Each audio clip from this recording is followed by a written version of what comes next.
And so, man, they made it sound like we love you, we want you, and they were great. They were great.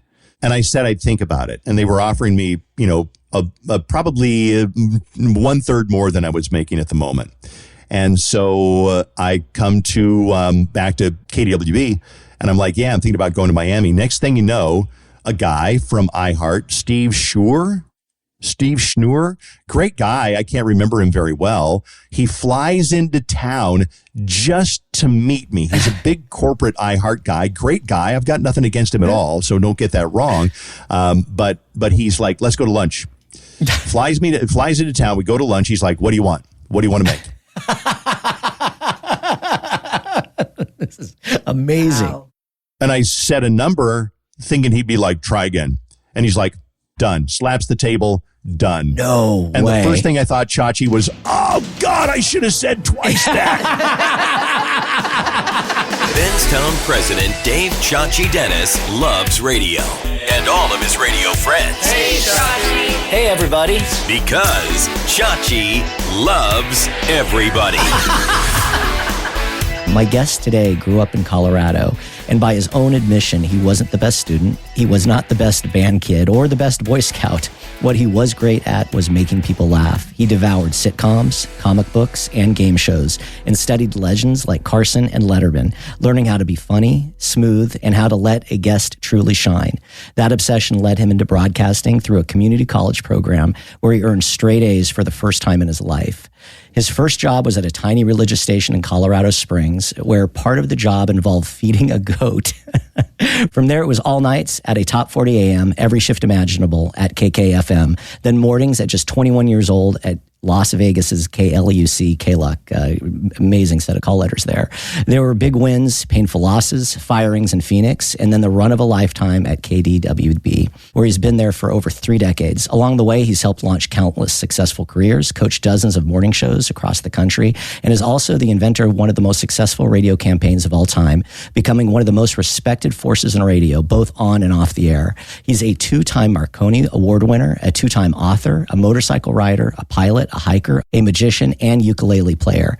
This is a true original. Please welcome to the podcast, Dave Ryan of The Dave Ryan Show. I have followed your career for almost my entire life, back from when I was on in San Diego, and I know that Jeff and Jer always revered you, and so when I was helping produce, I would follow what you guys were doing, and just so impressed. And we met through our mutual friend, Heather Cohen, who I'd interviewed, I guess about a year or two back, but it is a pure honor to have you on the show, and thank you for what you've done for this industry, and being the pioneer, and just being a true original, man. Let's dive in. Tell me a little bit about growing up in Colorado. Well, first of all, Chachi, thank you so much, man. That is so flattering. And I sounded really cool until you brought up the ukulele and the magic tricks. Then, you brought up motorcycle riding, flying airplanes, working in Vegas.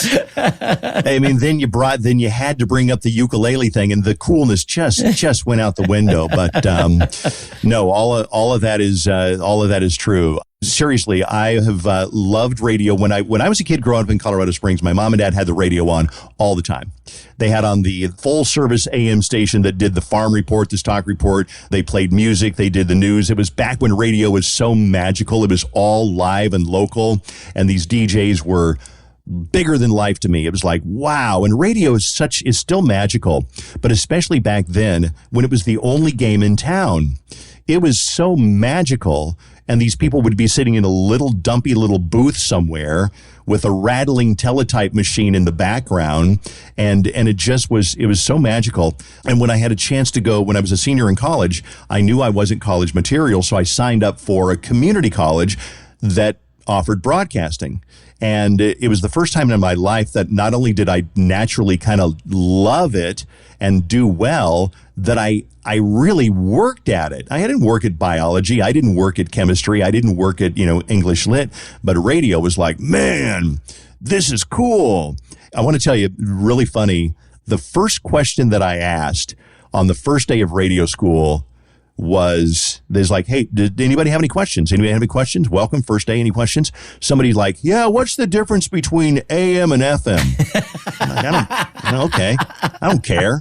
I raised my hand and I said, when a DJ talks over the first part of a song and they stop right when the singer starts singing, how do they do that? That's like a magic trick. Well, you know what I'm talking about. We call it hitting the post.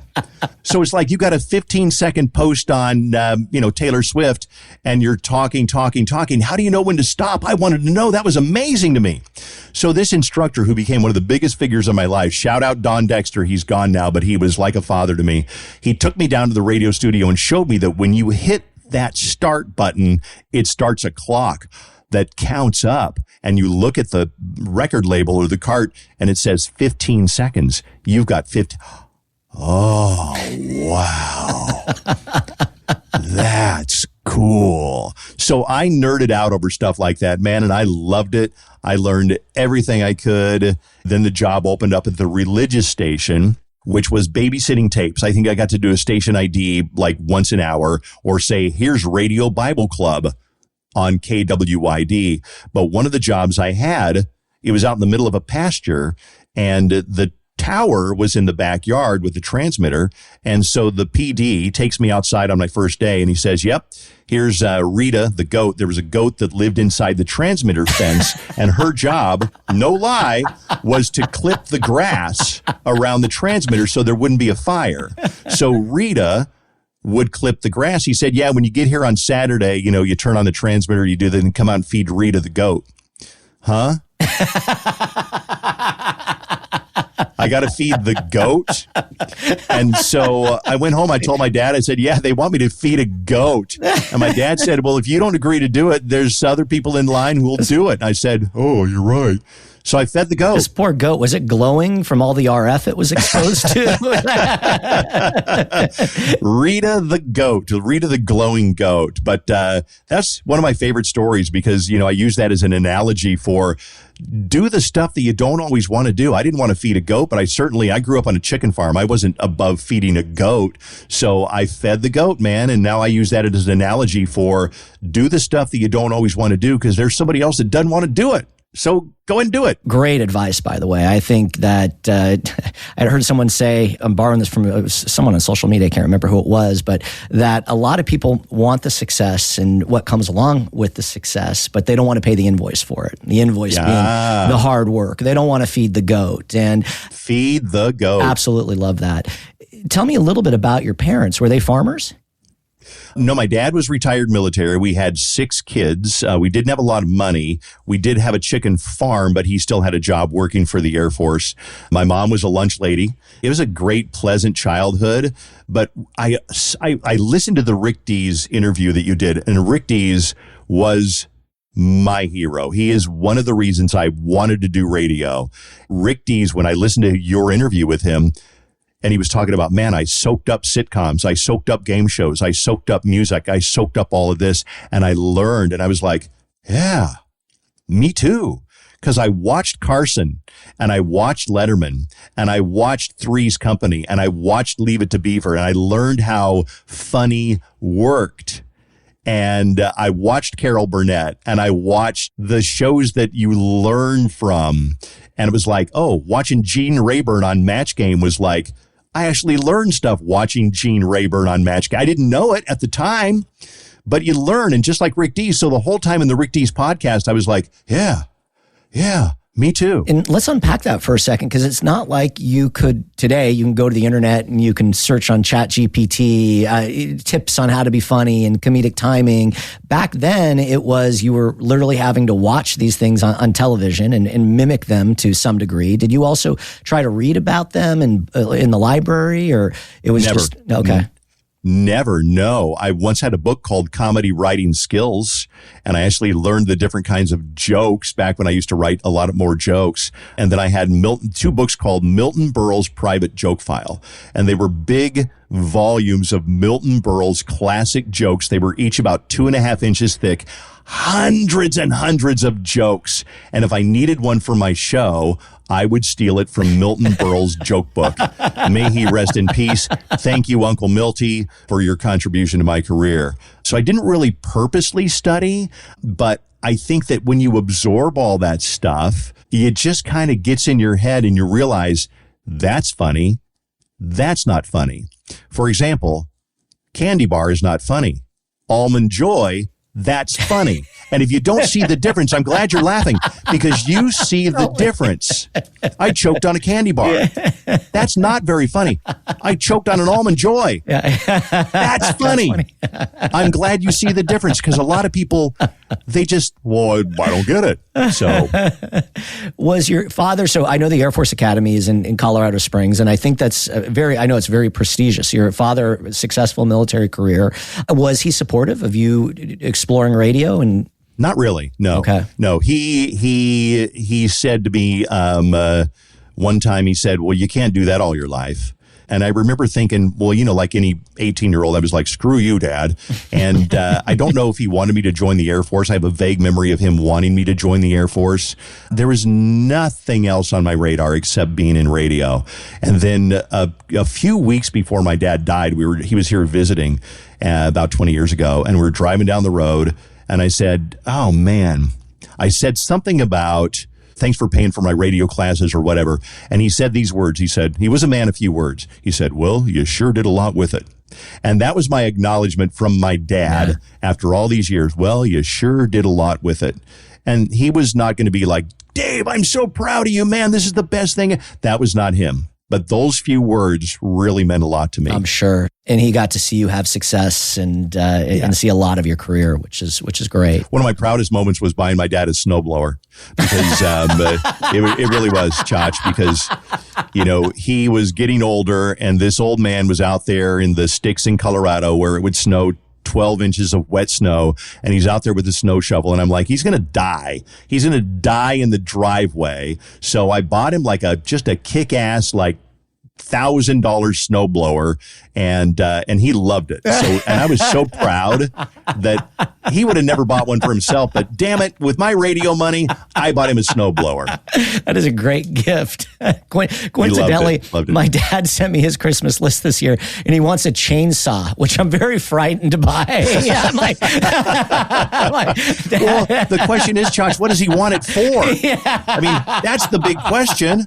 What do you need a chainsaw for? I don't know if I like the idea of him running around the backyard chopping down trees with the chainsaw, but that's what he's asked for. All right. So tell me, you get, after working at the religious station and feeding the glowing goat, you get a job at a big AM Top 40. And this is also in Colorado Springs. And you get the night gig. Tell me about how you went from the religious station to now all of a sudden being and doing nights. And then secondly, Colorado Springs bleeds into Denver, correct? Does only a little bit. More Denver bleeds into Colorado Springs, but a little bit. Yeah. Got it. Okay. One of my instructor's pets over at the college, because I was like a good student, I worked hard, I showed up on time. So he said, there's an opening at the Top 40 AM. It's for weekends, all night. So you go on Friday at midnight, you go on Saturday at midnight. And I said, yes, please. And so I applied for it. It was a reel of tape back when you submitted a reel. And I got the job, and I was terrible. I was the last on their roster. I never got the 6 to midnight Saturday. I never got the 10 to 2. I was always on in the middle of the night, and I kind of sucked. And I would talk like a DJ would talk back then. Hey, it's 1460 KYSN. Here's Cliff Richard on the station you grew up with, home of the Kissin' bumper sticker. Watch for Sticker Patrol tomorrow from noon until 2. And I sucked. But the program director, he worked me, and he went over air checks. And I don't know if you remember air checks when you had them on a cassette. Sure. You'd bring in your cassette, and you'd fast forward past the part where you sucked. And then you would hope that he would start it where you had a pretty good break. This guy, shout out Dan Jackson. He's still hanging out in the business. He's a wonderful man. He was smarter than that. He would wind it all the way back to the beginning. And I'd be like, oh, man. And I remember there was a song, Do It Again by Steely Dan, with like a 52-second intro. And I said, well, God, I got 52 seconds to talk. 52 seconds, Chachi. I filled it up with high school football scores. Coronado beat Cheyenne Mountain 14-7. Air Academy beat Doherty 21-3. And he stops the tape and he's like, man, just because you got a long intro doesn't mean you got to fill it up. And I'm like, oh, I never thought about that. But hitting the post is so much fun. You learn that in college. So much fun. It feels so good. So good. Used to love to do the same thing with Just Like Heaven by The Cure. That's like a 49-second, or I can't remember, but it's a really long round. Keep talking, Chachi. And I seem to recall Tracy Johnson scolding me for a very similar. No, funny. That's funny. How does the opportunity unfold to go to KLUC in Las Vegas? I was working over at KKFM, which was the FM Top 40 station, and I did every shift there. But at the time, I was doing nights, and two things happened. There was a morning guy named Scott Thrower who came to town from Phoenix at 23 years old and set Colorado Springs on fire. He was nothing like a complete transformation from your usual jock that played ACN bits, nothing against ACN, and read jokes out of the Electric Weenie. And if you remember Electric Weenie, God, you're old. But it was a joke sheet that came out, whatever. And so Scott Thrower, he would put calls on the air and he would do pranks. And then I had a record that I got from Rick Dees.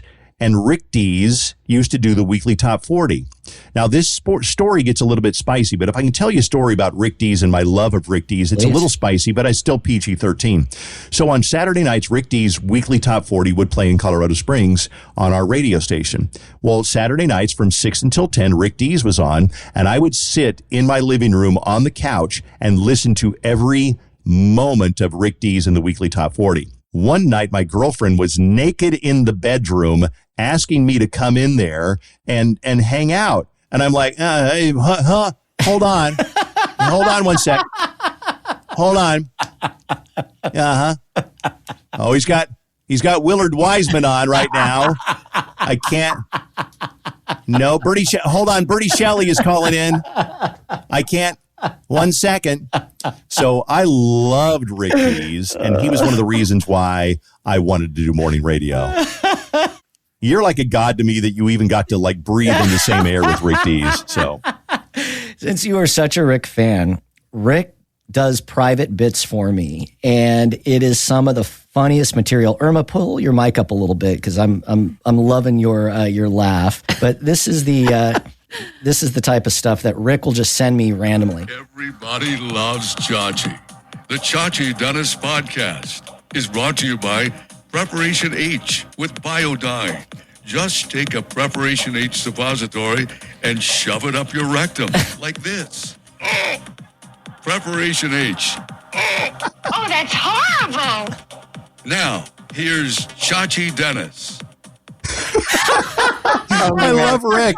Man, nobody has a sense of humor. Like, nobody has that Rick Dees sense of humor. Nobody has that. Nobody can fake the Rick Dees sense of humor. And that drop, oh, that's horrible. I stole that. I have that on a reel-to-reel somewhere. Oh, that's horrible. I heard it and I thought, he still has that. He does. It is so funny. He still, and every few weeks will send just like some funny bit that he's thought up of and puts it together. Cool. That's so cool. Yeah, and he still does the weekly top 40 and continues to put out great content on a weekly basis. But yeah, he's one of a kind. Just love it. I remember a record rep. She worked in the same building as Kiss. And I was like talking to her one time. I was the music director in Colorado Springs. I said, you work in the same building as Rick Dees? She's like, yeah. Do you want me to get an autograph? I'm like, So I have still to this day a black and white, very youthful photo of 1984 Rick Dees. And it says, "Go Dave, go, Rick Dees." Oh my God. That's here somewhere. If you gave me 5 minutes, I'd be able to find it. Go Dave, go. Love it. So what is it like going from Colorado Springs and, beautiful part, it's a good sized community, but it's not a big city, to now all of a sudden the glitz and the glamour of Las Vegas? I had no idea what a huge move that was at the time. I was 21 years old. I had never done a morning show except filling in. So I applied for this job. I did a mock morning show in the production room, and I used some of those drop-ins. I probably used that drop-in from Rick, some other drop-ins from Scott Thrower, and I did a fake phone call, a fake candid phone call. And so I sent it to Las Vegas. I got the job offer at the same time in Sioux Falls, South Dakota. And the guy from Sioux Falls called me and he said, "Do you want the job?" And I said, "Well, I got an offer in Vegas." He's like, "Take the Vegas offer." and so I did. And I really had, Chachi, no idea how rare and unqualified I was for a big job like mornings at KLUC. But I was so ignorant that I wasn't ready for it that it worked anyway. It's kind of like you don't know what you don't know. So I thought I was ready for it. And I wouldn't even say fake it till you make it. I was just so excited to be there and do the candid phone calls. And I wrote parody songs and parody commercials. And nobody in Las Vegas, I mean, nothing against Vegas or DJs at the time, but they were still doing the, hey, good morning. It's, 6:07, 7 after 6 here at KVRK in Las Vegas. Have a great morning in the Valley. And I wasn't doing that. And so people noticed. And within just a few months, I don't want to brag, but then, if I don't, then who else will? I got like best radio personality in Las Vegas after only a few months. And then when I moved away, like 6 months after I moved away, I still got best radio personality in Las Vegas, even though I hadn't lived there for 6 months. You start when you're in Vegas also doing really bigger than life stunts. There was a stunt where you skateboarded across the Hoover Dam to celebrate the anniversary, I think the 50th anniversary of the Hoover Dam. I sure did. Yeah. It was, we did stunts back then. And God, I love stuff like that. I love radio stuff. I'm such a big radio nerd about things like that. It was the 50th anniversary of Hoover Dam. And so I thought, oh, well, let's do something on a skateboard back and forth. I got permission to skateboard back and forth all night, 204 times, a total 50 miles. It got me in USA Today, which was like, wow, because USA Today was the height of media in print back then. Sure. And just stuff like that made people talk. I sat in every seat at Thomas and Mack Center. So whenever I drive into town or fly into town with anybody, and when you come from the airport to go to the Strip, you go right past Thomas and Mack Center. Whoever I'm with, I always point out, I sat in every seat in that arena. And my wife will be like, I know, you've told me 16 times. Or my son will be like, yeah, I know, you've told me twice. I sat in and if you and I, Chachi, ever drive into flying to Las Vegas, we drive past Thomas and Mack, I'm going to say, I sat in every seat in that arena. And I think we may have stolen that. When I was at KFMB in San Diego, I think that Tracy Johnson may have stolen that bit from you. I remember we did something very similar in San Diego where we sat at the time, it was called, I think it was still called Jack Murphy Stadium, but we sat in every seat at Jack Murphy Stadium. Yeah. That's tough. Yeah. Well, that's a stadium. That was a stadium. That's a stadium. That's like 90,000 seats compared to 20,000 seats. We may have not, between us, we may have not made every seat, but you know what? I understand. Yeah. We sat in Ohio Stadium, me and a partner of mine, and that's like 90,000 seats. And I wouldn't say we skipped any, but we would sit on a row of bleachers and consider that every seat. So, yeah. So you're in Vegas, you're young. Do you give into, just kind of some of the, I think of obviously Vegas and the Strip and all the excitement. Do you give into just kind of crazy temptations at that age, or do you still stay pretty regulated? Well, I learned really quickly not to gamble with money you don't have, because I would lose my laundry money playing video poker. So I learned pretty quickly not to do that. It's kind of like you guys, you're, I don't know, probably an hour away from Disney or however. You don't go that often, and you might be close to Universal. You don't go that often unless you have a guest in town. Sure. And they're like, hey, can we go to Disney? Or can we go to Santa Monica Pier? You don't really go to Santa Monica Pier.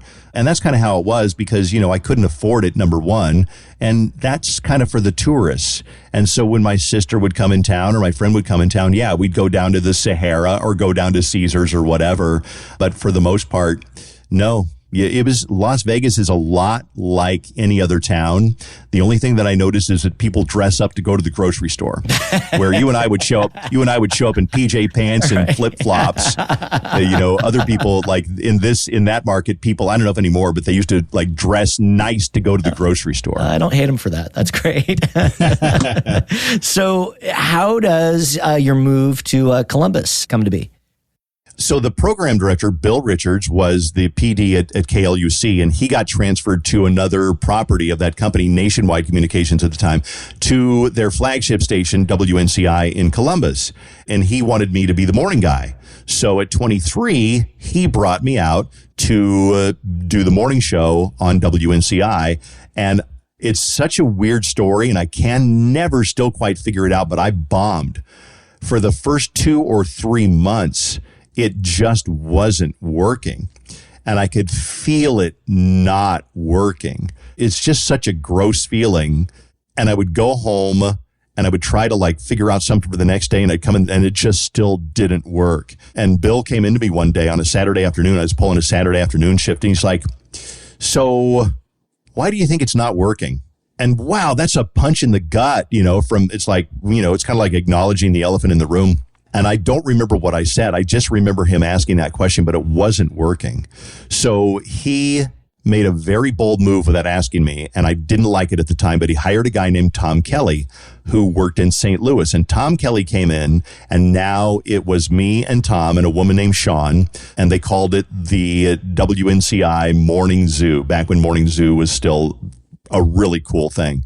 And this guy, Tom, who I resented at first for coming in and being on my show, I wrote him an email probably 6 months ago, and I said, man, you saved that show. You took that show from, he was fun and funny and experienced and a little bit wiser and more mature than me. And so Tom and I had a blast on the air together.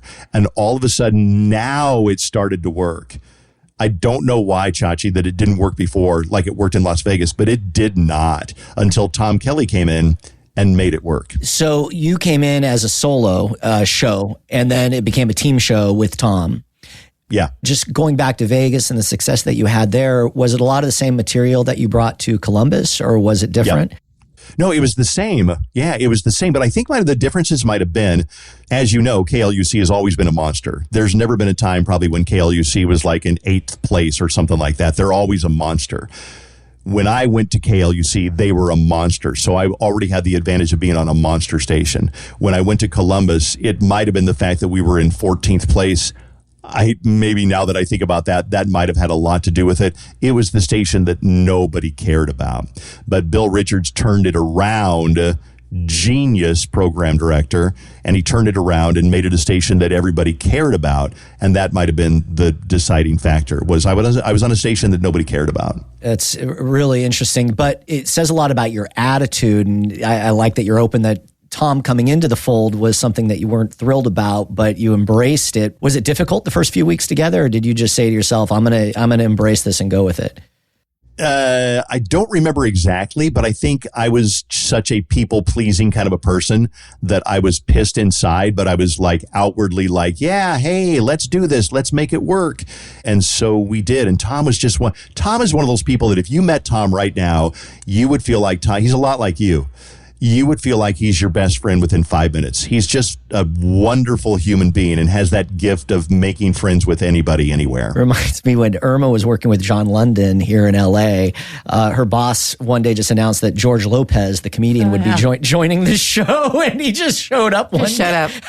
Oh, wow. Oh, wow. That was a weird like transition. As an addition to the show or a replacement of the show?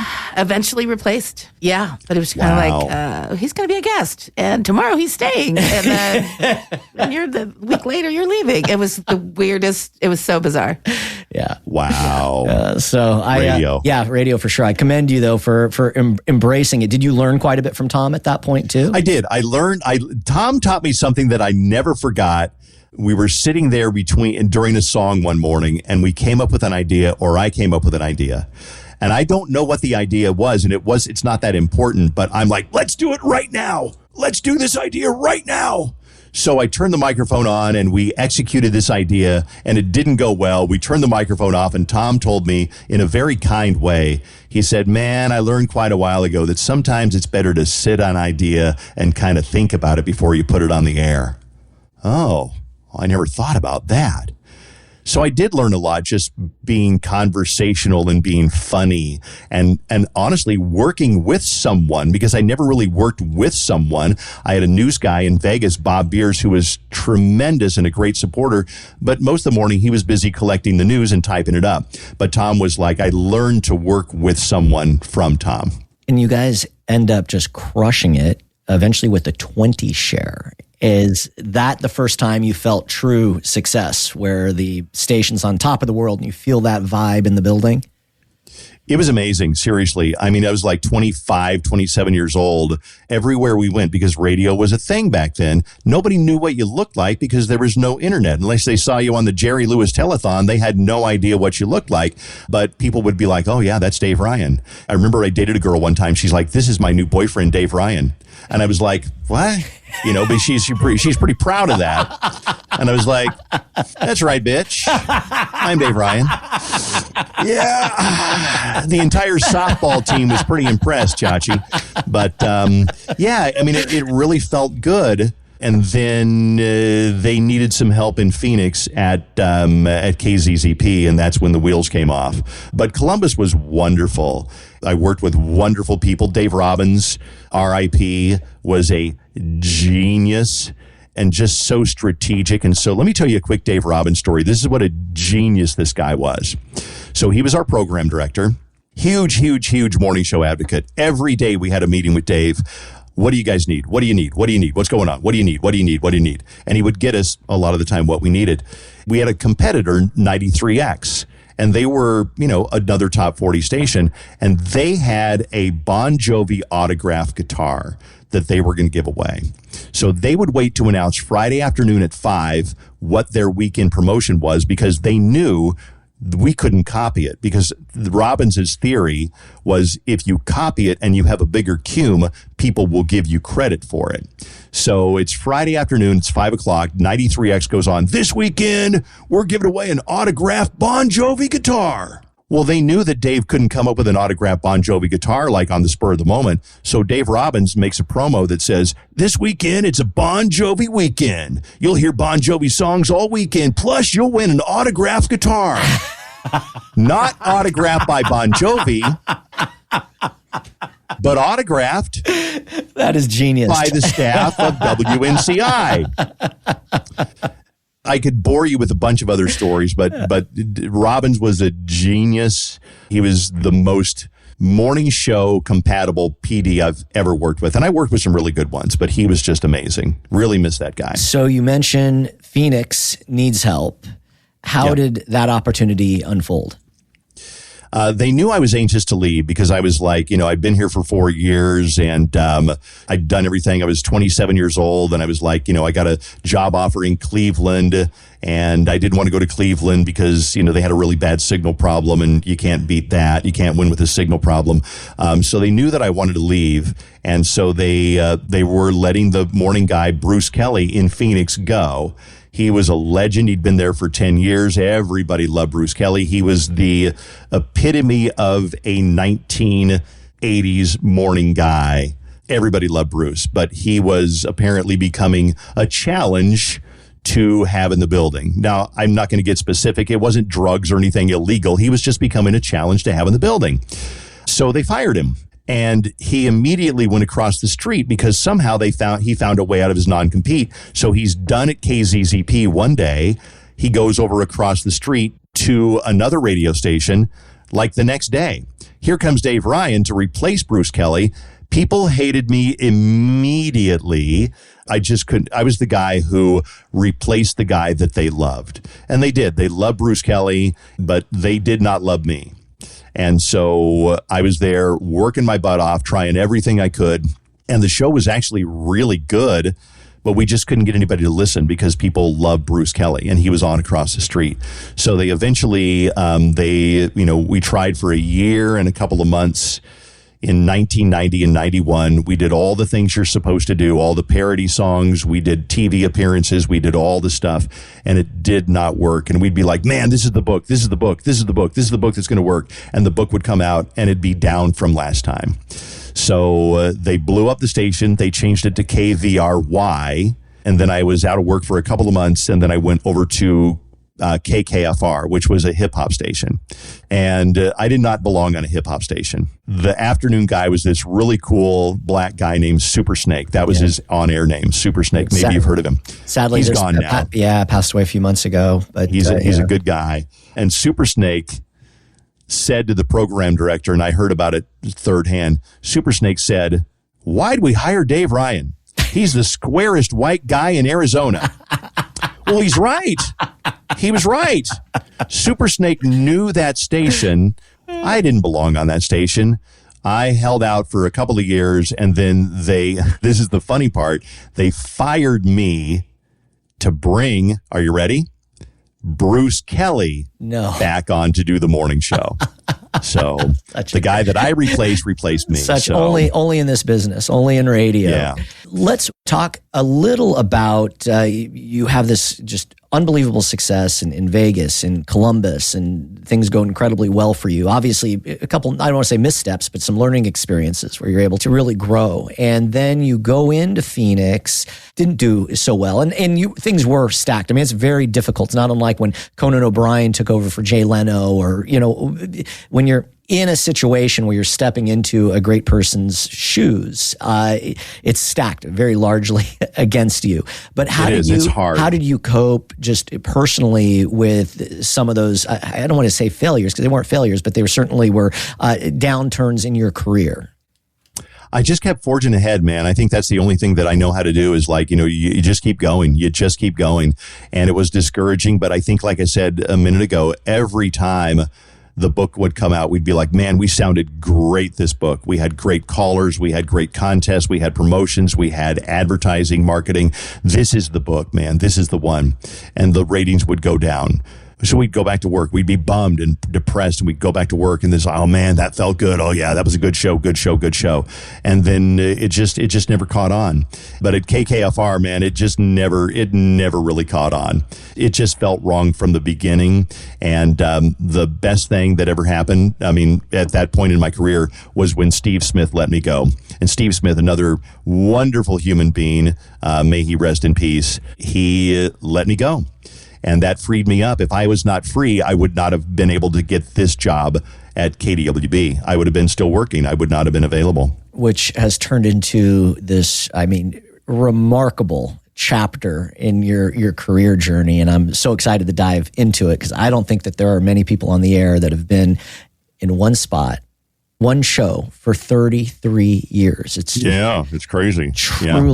Truly impressive. So how does this chapter begin?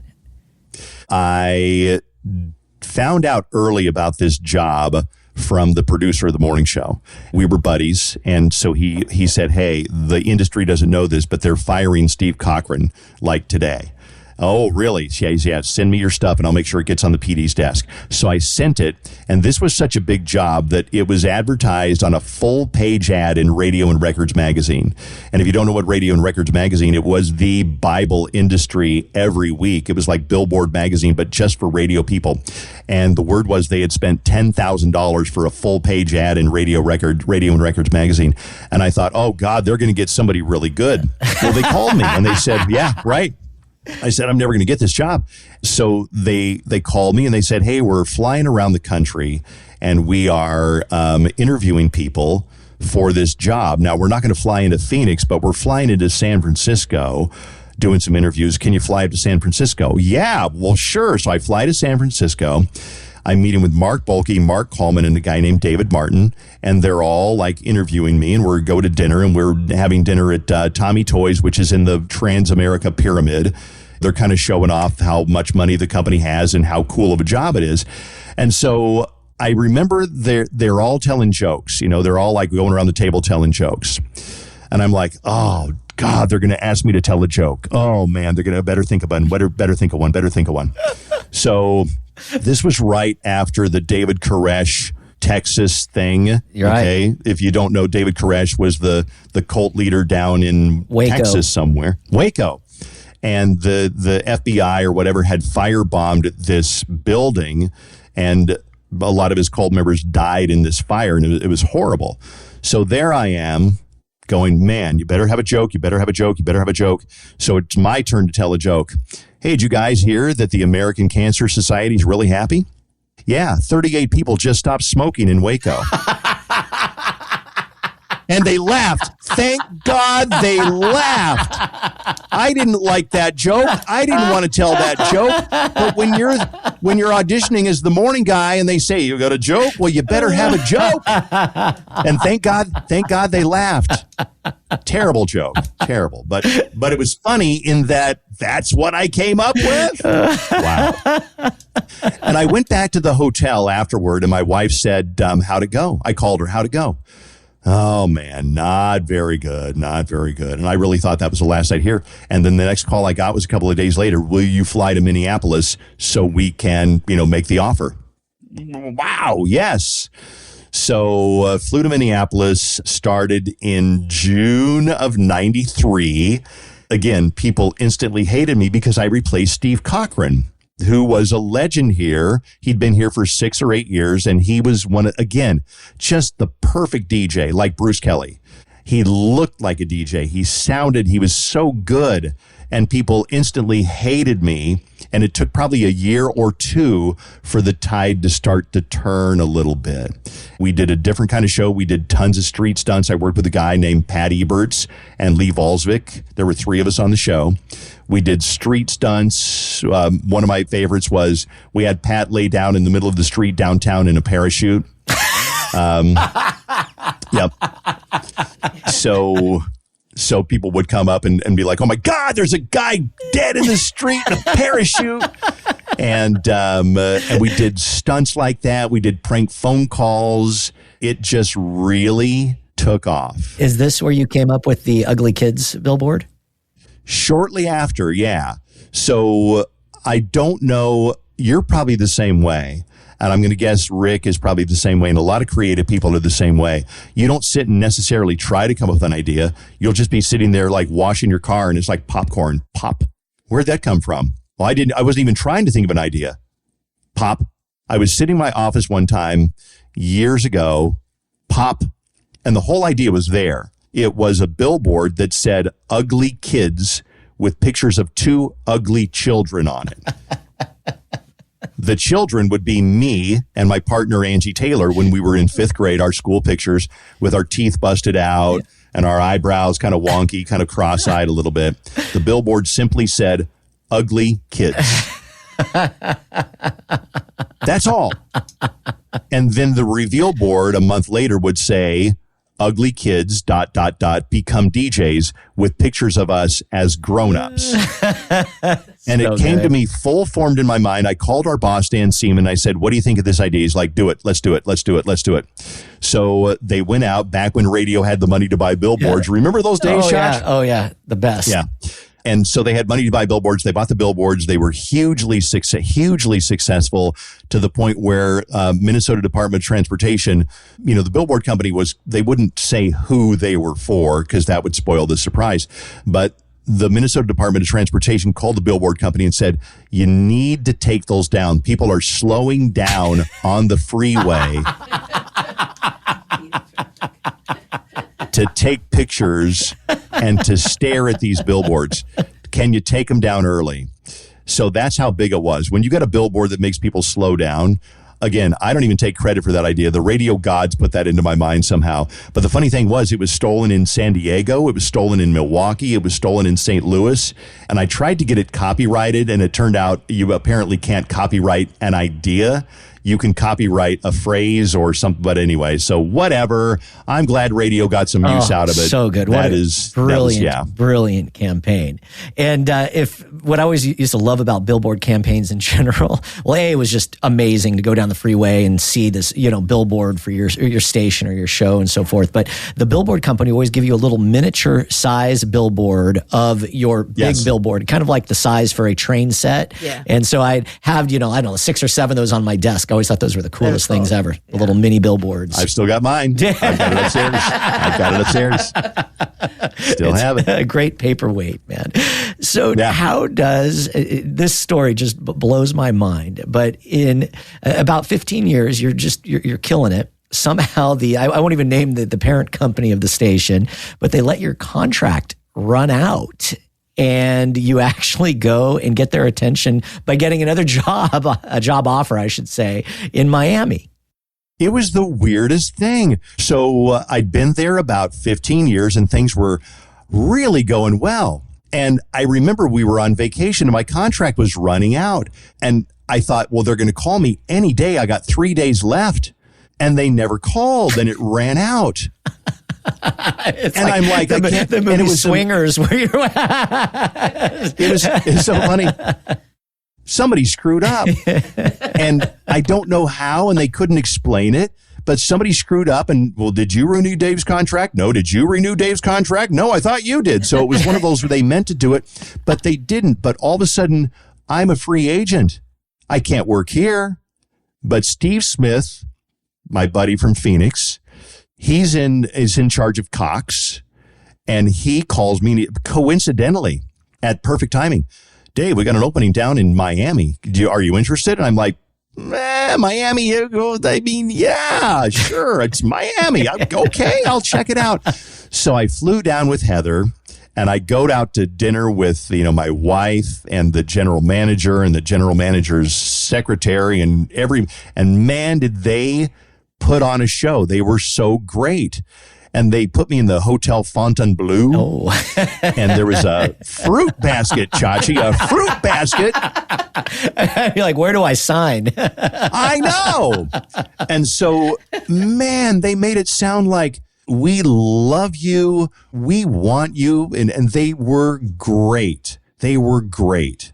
And I said I'd think about it. And they were offering me, probably 1/3 more than I was making at the moment. And so I come to back to KDWB and I'm like, yeah, I'm thinking about going to Miami. Next thing you know, a guy from iHeart, Steve Schnur, great guy. I can't remember him very well. He flies into town just to meet me. He's a big corporate iHeart guy, great guy. I've got nothing against him at all, so don't get that wrong. But he's like, let's go to lunch. Flies into town. We go to lunch. He's like, what do you want? What do you want to make? This is amazing. Wow. And I said a number thinking he'd be like, try again. And he's like, done. Slaps the table, done. No And way. the first thing I thought, Chachi, was, oh, God, I should have said twice that. Good. So I got that. And it just boggles my mind that a big, well-oiled machine, most of the time, like iHeart, they're not perfect, how they screwed that up. But they did, but they made it right.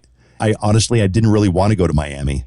It was not a great station, and it was a really competitive situation. It would have been going up against Elvis Duran.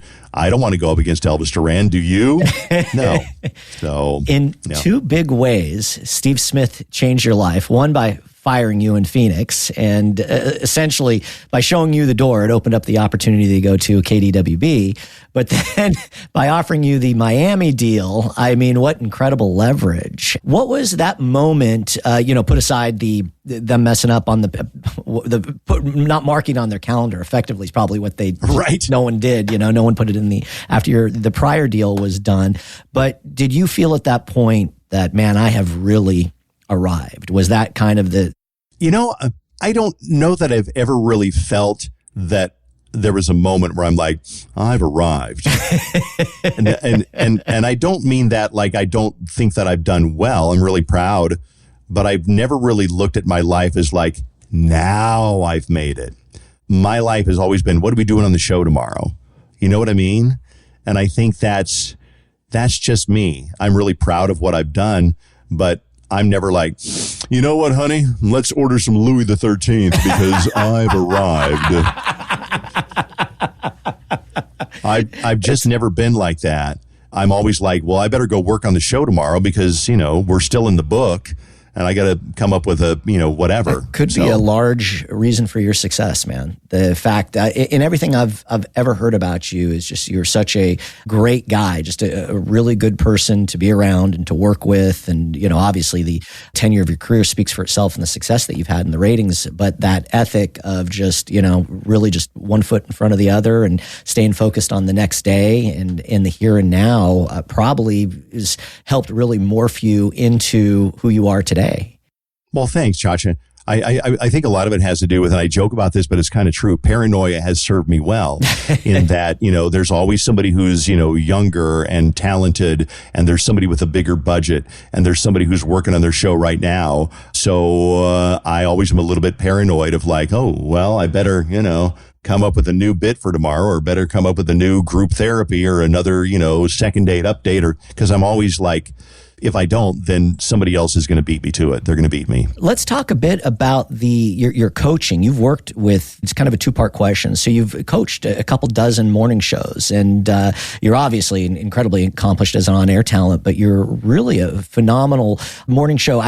I'm a producer. I was a producer, so I have a lot of respect what goes into behind a show, but you're really, really talented at helping shape shows. And let's look at first your own cast around you. I've gotten to listen to a few of your shows, but Jenny and Vaunt and Bailey, tell me a little bit about each of them and what were you looking for when you were casting them on the show? They are all very young. Bailey had no radio experience. Vaunt was maybe did some college radio, but each of them comes with a set of skills. It's kind of like if you're playing Mario Kart. Well, do you want the one that accelerates fast? Do you want the one that shifts gears easily? Do you want the automatic one? You can't have all of them, so you better pick the traits of your Mario Kart that you like. And that's kind of how they are in the show. Jenny is not particularly funny, but she's very real. Bailey is really funny, but she's not really very well organized. So Vaunt is kind of like all of them, but he's not as funny as Bailey and not as organized as Jen. So they're all newish. They've all got their real strengths. But we learned from, like with Bailey, she had no radio experience, but what she had was improv and comedy and theater experience. And the reason I thought that might work really well was because 15 years ago, Bethany Watson, does that name ring a bell? She was on Elvis's show. Yes. Okay. Yeah, so Bethany worked at a bank, and we were looking for somebody for our show 15 years ago. And a friend of mine said, hey, I do improv. You ought to check out this girl, Bethany. And I'm like, I'm not going to hire somebody with no radio experience. Very longer story shorter, we brought her in. We auditioned her off the air. She was better than anybody who'd been in radio that we auditioned. We put her on the air, and she was amazing. Beautiful voice, very talented, great attitude, super funny. And she lasted about 4 years, and then she went to New York City. I mean, wow, from bank teller to New York City in 4 years. And we're still friends to this day. She doesn't work for Elvis anymore. She hasn't for a while. And then Fallon came in. Fallon had, she had done mornings, I think, in Evanston, Indiana and Reno. And then she came in, and I didn't deliberately like train her or say like, you got to do this or make sure you do this or this or this. She just watched and she learned. And I think Fallon would have, even if she'd never met me, she would be doing really well on her own because she just kind of gets it. She's funny and she's relatable and she's also down to earth. I used to make fun of her. I'd be like, you're a hillbilly. You're a hillbilly, that you're just a funny hillbilly. And she knew that was a joke and she would fire it back and whatever. Intern John used to work on our show. Intern John is huge in Baltimore and DC. And Intern John was one of those people that, I'll tell you a quick funny story about Intern John. I love the kid, and he is so grateful for the opportunity to have worked on KDWB. We are really good friends, but Intern John I always thought he was marginally talented. I thought he's kind of funny, kind of dopey, but I liked him. Intern John I'm in his office one day or in his studio, and he'd gone down to Kinko's and made up a bunch of printed 8x10s of himself. And I'm like, is this a joke? He's like, no, man, we're going to the state fair. I want to have a bunch of pictures to autograph for people. And I'm like, nobody wants your autograph, you idiot. So But he had gone down to Kinko's and made up a stack of 8x10s of himself. And I was like, nobody cares about you. But that doesn't matter to Intern John. Intern John didn't care that he wasn't there yet. He did it anyway. And that's one of the big things about Intern John. I love the kid. I'm so impressed with him. He does sold out comedy tours. Does he? Good for him. That's amazing. He does. He had the number one selling, for a brief time, he had the number one selling comedy album in the world, like for 15 minutes or something like that. But still, and Intern John was one of those people who he didn't know that he wasn't there yet. He just acted like he was there and really thought he was there. And it worked. And now he really is there. So he's great. Angie Taylor worked on our show. She worked in Chicago for a long time. There's been a couple of others, but those are probably the biggest success stories. Oh, Crisco. Crisco worked on our show for 10 years, jumped ship. You heard it on the podcast, and then he works over at KS95. Still love the kid. I just want to punch him in the throat. Man, I find it truly awe-inspiring how you've helped so many young people get into this business and really transform their careers and turn them into the radio stars. And the fact, I'm sure now that Intern John can go to the fair and sign all of his, give away all of his 8x10s. He doesn't have to go to Kinko's and order them anymore. But I really, truly thank you for that. I think it's so important as we get more and more young people into this business and help them, really take radio and grow this medium that we all love so much. And it's also, I do want to dive into not only your show, which you spend obviously a tremendous amount of time on, but you help several other iHeart morning shows with some coaching. Tell me a little bit about that. Sure. You get to a point in your life where you naturally want to help younger people. And I don't remember exactly how I started coaching, but Ace and TJ were struggling with PPM. They had gone from diary to PPM, and it just was not working. And so they called me and they said, will you talk to Ace and TJ? And I don't remember exactly what we worked on, but they were resistant at first, but then receptive. And I don't know that anything I said helped turn them around, but they did turn around. My favorite success story was Frankie and Gina in San Diego. And they had both never done a morning show before, and they just needed some help. Their OM said, I don't want Dave Ryan. He's worked with Randy Lane. It's cookie cutter. And I said, well, I don't think I'm going to be cookie cutter. And that's not a slap on Randy Lane. Randy Lane is one of my heroes. Likewise, I'm a big Randy fan.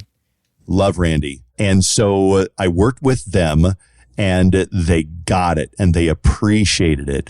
And they went from, I think, number 9 in the market to number 1. And again, I'm not taking any credit for it, but it did coincide with us coaching. I think they spent some money on them and put some promotions behind them and marketing, that type of thing. But I was so proud of Frankie and Gina too.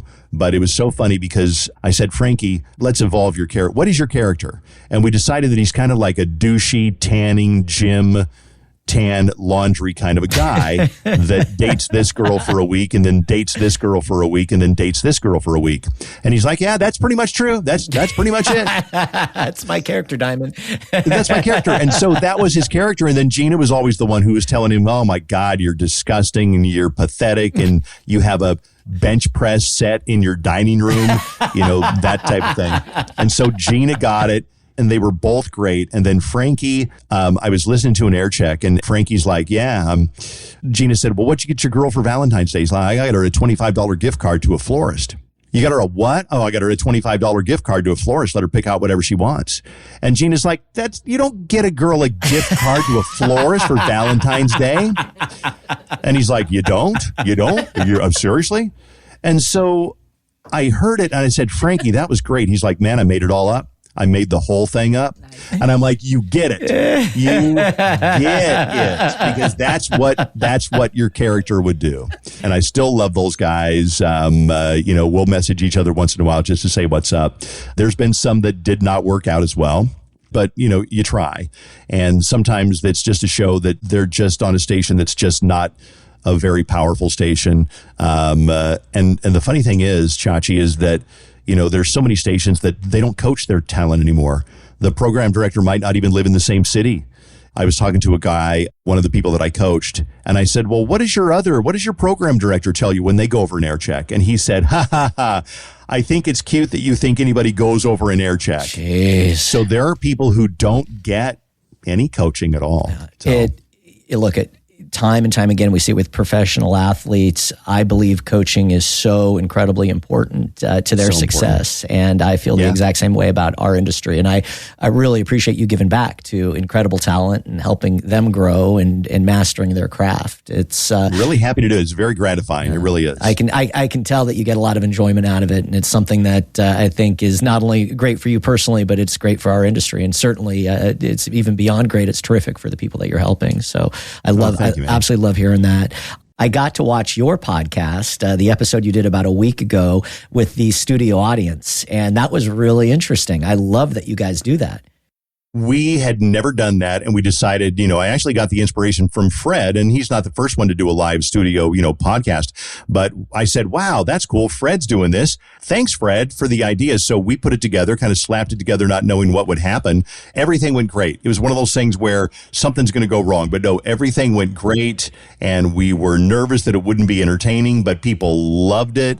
It was everything we thought it was going to be, Chachi. You did a phenomenal job with it, and I loved that you let the audience come. Well, A, you had a live audience there, which was incredibly cool. And B, you took all sorts of questions from them. And so I love to see, obviously, as a radio geek and someone who knows behind the scenes, the questions that they were asking. And they had brought up a former coworker of yours and your thoughts on that coworker, because I guess he had crossed the street. And they really, really are into the storyline of the show, but also really interested in radio. They wanted to know how many people worked at the radio station. I mean, some really fascinating questions. We had some really good questions. Yeah, I think that those people are, they're kind of super fans, but it was fun to see what super fans are thinking and asking. I mean, one of them asked about my nephew, why he's been in prison for, life and 118 years, and he didn't even kill anybody, which is the amazing thing. People remember things that we sometimes don't even remember that we've talked about. And it really is just very fascinating, very flattering to hear people so into our show. And like most shows anymore, most shows like ours, we don't really hold back. I mean, the more we tell, the more they like us. You did bring up your nephew, and if you don't mind, I would like to unpack that for a minute. Entirely up to you, the details that you want to get into and not get into, but from what I could gather and what you just said, something very serious has happened to your nephew. And you have shared that with your listeners, which I felt was something that's so deeply personal. But I have so much respect that that's something that you're so open about. Do you mind unpacking that a little bit for me? And I don't mind. I like to keep certain details private because it's not my story to tell. But he was a very shy kid. He was kind of bullied in school. Very, very sweet, smart kid. And basically, he was kind of a loner, kind of bullied, and he didn't have a father in his life. So in high school, there was a girl that befriended him because she felt sorry for him. And my nephew didn't know how the world worked, and he really thought that they were a couple. And so he pursued her a little bit too hard. And so the girl's mother said, you need to leave her alone. She's not into you that way. So my nephew thought that she was coming between them. And so something happened that my nephew, he was in the Army in Georgia, so he could not have done what happened. Because when you're in the Army, they're taking roll call. They want to know, oh, you're in your bunk, you're at chow or whatever, and you're at the parade ground, whatever. So he couldn't have done it. And he didn't do it, from what I understand. But the judge said, you either did it or you know who did it. And if you don't tell us or confess, we're going to put you in jail for a really, just a ridiculous amount of time, 118 years. There have been murderers that get off after like 15 years. 118 years was crazy, but that was the judge's incentive for my nephew to say, yes, I did it. And then he would have gotten off for, 2 years or whatever. My nephew would not admit it. And he said, I don't know who did this. So recently, in the last couple of weeks, he was up for parole, and they said, we'll let you go if you'll admit that you did it. And he said, I didn't do it. Now, if that were me, Chachi, I would have lied and said, yes, I did it, just to get the rest of my life free. Sure. So, and honestly, I don't dig a whole lot, because it feels like digging for gossip in the family. And so I don't dig a whole lot, but that's the story as I know it. Dave, and I'm sorry that you and your family, and especially your nephew, have had to go through this. I couldn't even imagine. Being the public figure that you are and being on the air as long as you have for over 30 years in Minneapolis, how do you draw the line in terms of what you decide to share with your audience? And when I was watching that podcast that I referenced a little bit earlier, you can really see the connection that they have with you and your whole team. Is it something, I guess it's a two-part question. One, how do you make that decision, like what you're going to talk about, what you're not going to talk about? And then secondly, does it sometimes cause some conflict within your family? The things that you share? Well, thank God my family lives in Colorado and they've never heard of iHeartRadio or the internet. So most of it I don't worry about. But I never really, there's nothing so salacious. I mean, that guy, I guess, kind of is. You know, there's certain stories in my family that I just wouldn't share. I did have a family member that slept with her daughter's husband and got caught. Now, if you didn't catch that, she slept with her daughter's husband and got caught. I've said that, but I'm not going to say who it is because I don't want to embarrass them. Yeah. It's reality blended with a little bit of perception. The perception is we will say anything. The reality is if Jenny's mom has, if she's battling some dread disease, she's got, phlebitis. She's got a horrible case of phlebitis and she doesn't want to talk about it. Jenny just has to say, yeah, we don't really want to talk about it. And it's like, that's cool. I'm never going to be like, well, Jenny, you shouldn't have told me that your mom has phlebitis because we're going to talk about it. It's perception with a little bit of reality. Thank you for explaining. I've got a lot of respect that you guys are open. And I do believe, at least, the school I came from, and I think we're kind of the same era, we were taught at that point to really not be as authentic on the air. We were being a persona, a character. And I think to some degree, the industry maybe was steered wrong. And the fact that you've really opened yourself up and you guys have become just these human beings that obviously the listeners gravitate towards and really follow closely, I think has a lot to do with that incredible connection that you have. People appreciate our being real. And I always give the example of if you go backstage at the Taylor Swift concert, people don't want to hear, oh yeah, I went backstage and Taylor and I hung out and I, talked to her for 15 minutes and blah, blah, blah. People want to hear your flaws. Randy Lane, one of my heroes, said, be flawsome, which is like they want to hear your flaws. So instead of hearing a story about how you went backstage and met Taylor Swift, they want to hear how you went backstage and Taylor said hi and you said, good to meet you. They want to hear how you were nervous and how you immediately had to poop as soon as you met her, your stomach rumbled. And then you're like, you wanted to talk to Taylor Swift, but you couldn't be there for the sound check party because you had to poop. That's what people want to hear. And by the way, I got to thank you for being such a great supporter of radio. And I know you love radio and you support radio and you've got a great history of radio. And I want to thank you for championing our industry. I really appreciate that. But you remember back in the day, DJs were cool. We were cool. For sure. We went backstage and we met, we met Matchbox 20. Yeah, we met Matchbox 20. Rob Thomas and I did a couple of shots of tequila and, we got a picture together and he said, next time in town, we're going to go out and get ribs. It's KDWB. Here's Matchbox 20. And that was cool back in 1997. I mean, that's still a cool story, but people would rather hear that you're like them. People don't want to hear how cool you are, but that worked. I mean, come on, back in the, Wolfman Jack was cool. For sure. Rick Dees was cool. Jonathan Brandmeier was cool. Scott Shannon was very cool.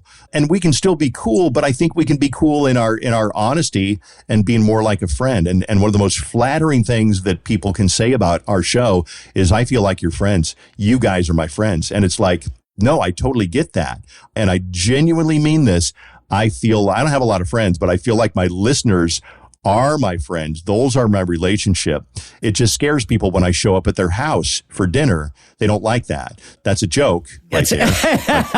That's so incredibly well put, and I couldn't agree more. And I know that, you know, Rob Thomas, speaking of Matchbox 20, his career has really changed in a lot of ways, and he's become very open about his depression and some of these, you know, internal issues that he's going through. And so I think that you guys have done such a phenomenal job of just reflecting how things have changed, how the listener is expecting a different us than we were 30 years ago on the air. And no, it's very true. And I'm sure that's got so much to do with the longevity. The fact that you've been on the air at KDWB for 33 years is remarkable. I mean, very few people have had a run like that. And not only a run, but we're talking like the top of the heap for all those years. So congratulations, man. It's just really impressive. Well, thank you. When I pulled into town, I remember thinking if I lasted 2 or 3 years, I'd be doing pretty good. I had no idea what was going to come after that. I just thought, 2 or 3 years at KDWB and I'll probably get fired, and that'll be a pretty good run. But, you know, you get a family and your kids grow up here and you start to, you know, you've got friendships here and your kids have friends and you like this neighborhood and you know your market and you marry your market. Well, here's a little background, Chachi, was, you know, I used to work at WNCI in Columbus and we were very successful there. We had like a 20 share in the morning. It was ridiculous. I mean, it was so great. And then I went to KZZP and got my ass kicked in Phoenix and was fired about a year later. Well, that's okay, because then I'd get a job over at KKFR in Phoenix. Well, I got fired from there too. So what I learned was when you got something good, the grass is not always greener. So that's another reason that I've been here for 32 years.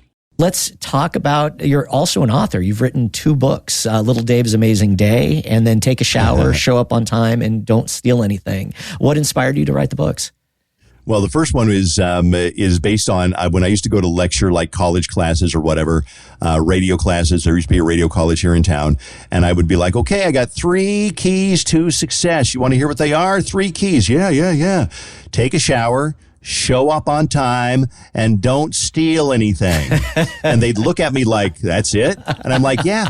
But think about the number of people who can't get that right. They don't take a shower. They don't show up on time. And when they get there, they steal something.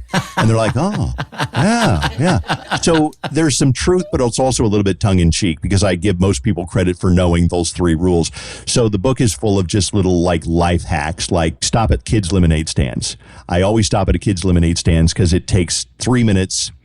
It makes them so happy. They stick their dirty thumb in your warm lemonade and they charge you $3 for it. But you know what? It makes them happy. So stop at lemonade stands, send thank you notes, don't loan money, just some different life hacks, including feed the goat, which is one of my stories in there. I love that. Always feed the goat because I really think it's true. Call back to the little religious station you worked at. Absolutely. Yes. So that was that book, and it sold out, actually. I think it sold 5,000 copies. Congratulations. And then the other book, yeah, thanks, man. The other one was Little Dave's Amazing Day. And as a project one time, you know, as a bit on the air, we all had to write a children's book. We were given like 3 days to write a children's book.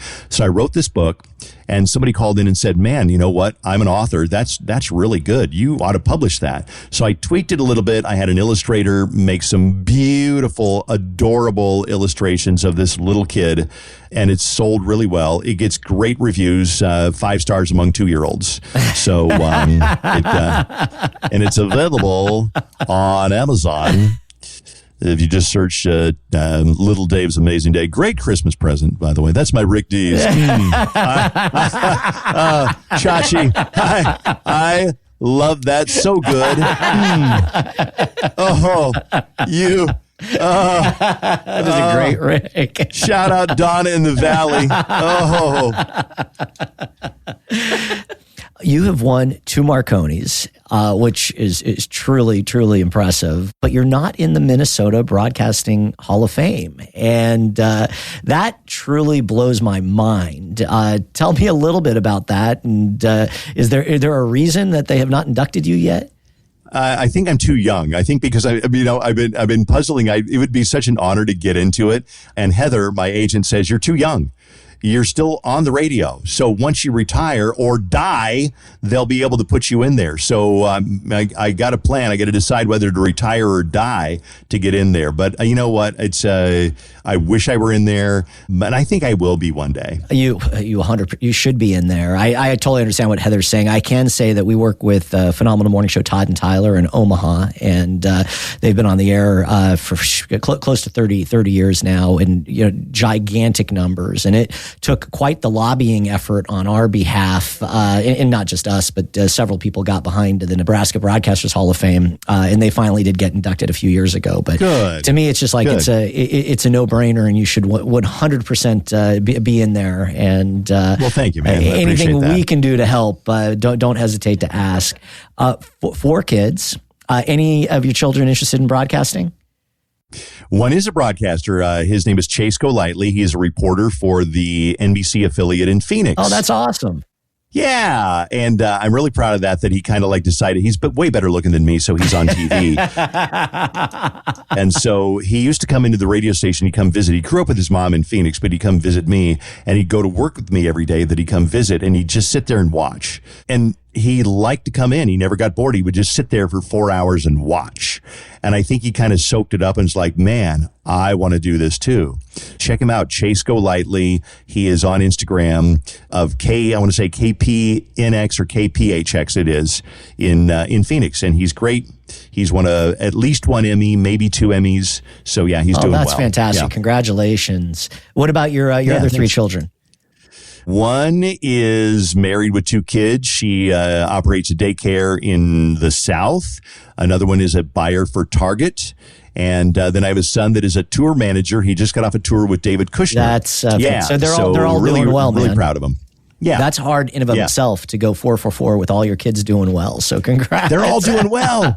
They're all doing well. They all have their moments where it's like, you idiot. But for the most part, no, they're really doing well. They had great mothers too. They really did. You're also really a Renaissance man. You fly planes. We talked about you being an author. You've hiked up Pikes Peak 2 times in the last couple of years. You're a magician and a ukulele player. So tell me a bit just about all this wide varying degree of hobbies. Everything interests me, man. I find everything interesting. If I walk in Hobby Lobby, I'm going to walk in there with a cart full of macrame. I'm going to walk out with a potter's wheel. I'm going to walk out of there with a juggling set. Everything interests me. I've done magic since I was a little kid. I love it. I love when I meet a listener's kid and they're like, oh, do you want to see a magic trick? Yeah. And then I show the listener's kid a little magic trick.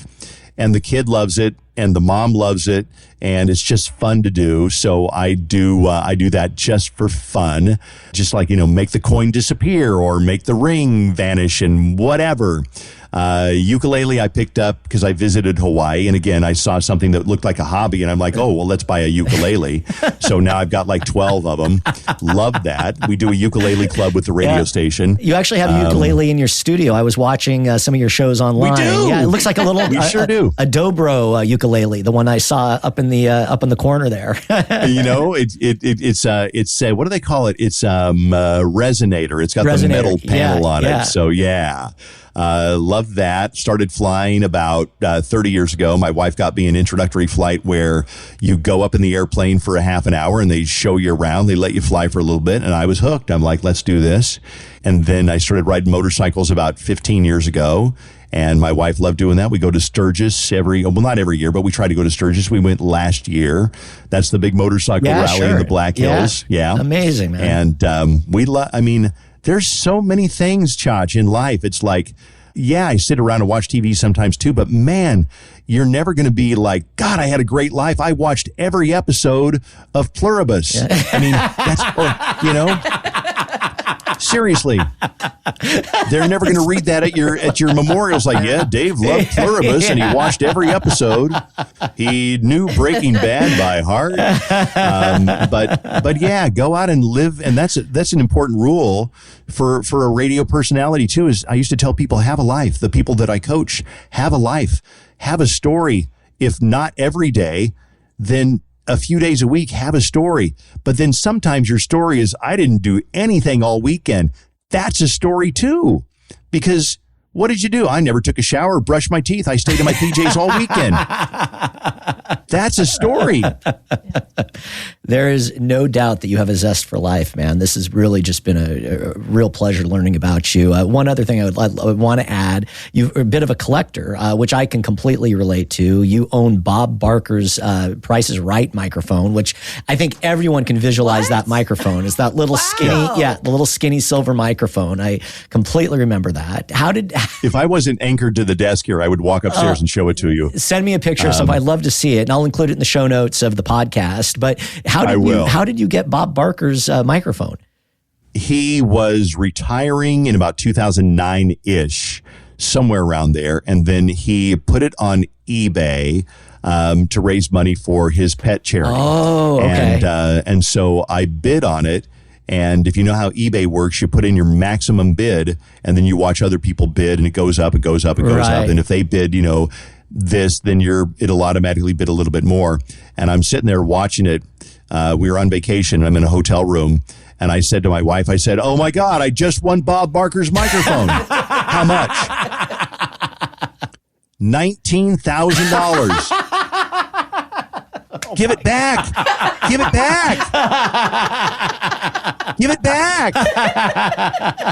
So no, I didn't give it back. I still have it. I paid for a lot of cats and dogs to get spayed or neutered. It did. Yes. I remember he'd say that at the end of every one of his shows. Every time. Johnny That's K, right, who's one of my mentors, legendary programmer of Coast and KFI and K-Earth and K-Big, but he was dear friends with Rod Roddy. And Rod would wear those really shiny jackets, and he had this hundreds of those jackets. And so Johnny still owns a couple of those jackets. Rod sadly passed away probably about 15 years ago. But that show, and still at Television City, one of the studios is named after Bob Barker. I've heard that. Yeah. That is so cool. That's awesome. That is a neat collectible. I've got some microphones myself, so nothing as illustrious as Bob Barker's microphone, but I'll send you some pictures, and you I want to see them. Check out the collection. Hey man, one last question, and I think it's a bonus question. Being you work so much with helping young people and coaching them and mentoring them and having them on your own show, what advice for radio people, young radio people, I should say, that are wondering about their future, just, given the current environment, what would you say to them? There is room for you. There is a place for you. You're going to have to work harder, and you're going to have to show up a little bit earlier than other people. Man, don't show up late. Part of my book is take a shower, show up on time, and don't steal anything. And I told Vaught the other day, I said, man, you show up earlier than anybody else in the morning show. I said, that is a good look, because I see you showing up early. I see you staying as late as you need to do, as late as you need to stay to get your work done. You're never busting out early. You're never trying to rush things. Show up early. And remember, here's a secret, and I told people this for years, and it's true. So many people do just enough work not to get fired. So many people do just enough to not get fired. Man, work harder than those people, and you almost can't help but succeed, because you're working harder, and somebody will notice it. They might not notice today or this week or this month, but they'll notice that you're working harder and you get your stuff done. And stay a little bit later, not talking an hour later, a little bit later, but definitely show up a little bit earlier than everybody else. And people notice that stuff. I love that. Just phenomenal advice. Dave, this has been just a true pleasure. So thankful and grateful for taking the time to do this with me. Thank you for everything you do for this industry, and anything that we can do to help. Don't ever hesitate to ask, my friend. Thank you. Man, you are the best. I was talking to Heather about you, and she's like, the podcast is called Chachi Loves Everybody, but everybody loves Chachi. And it's like, you're just such a great supporter of radio and a great supporter of talent at a time when talent is like, well, let's voice track it. Let's whatever. And we as an industry, let me return the gratitude to you and for all of that you do and continue to promote and support this industry of ours. You are appreciated more than you know. Thank you. It means so much coming from you. Thanks for listening to Chachi Loves Everybody. If you like the show, we hope you'll leave us a 5-star rating and tell your friends. Make sure to follow on Apple Podcast, Spotify, or wherever you listen to your podcasts. This has been a Benztown McVeigh podcast production. Hosted and researched by Dave Chachi Dennis. Engineered by Darren Silva. Produced and edited by Jake Urbanik. Show coordinator Suzanne Aksu and Robbie Gessel.